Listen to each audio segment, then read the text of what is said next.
নিশ্চয়ই নিশ্চয়ই আমার মনে হয় আমরা দেখেছি যারা মোস্টলি অবসর নিয়েছে আগে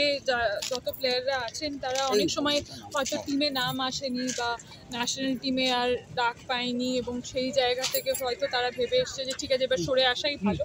সেই জায়গা থেকে আমার মনে হয় যে এটা সত্যি একটা বড় প্রাপ্তি। তাও আমাকে লাস্ট বললো সেটা হচ্ছে যে ওই ডিসিশনটা নেবে যেদিন ভেবেছিল নিশ্চয়ই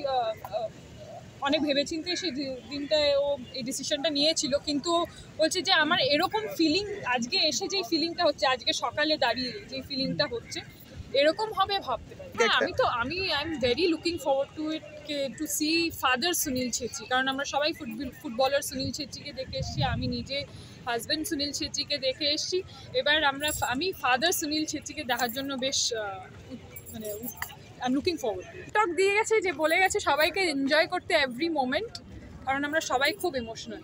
না। দেখুন ওয়ার্ল্ড কাপ অনেক দূরের একটা স্বপ্ন,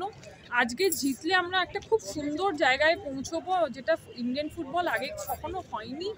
এবং আমার মনে হয় এগুলো সবই একটা স্টেপিং স্টোন। তো আমার মনে হয় এই জায়গাগুলো থেকেই আমাদের সাকসেস, এবং এটা আমরা এশিয়ার সবসময় এটা মেনশন করে এসেছি যে আমরা এশিয়ার টপ 10-এ প্রথমে আমাদের পৌঁছানো উচিত, তারপর আমরা ওয়ার্ল্ড কাপের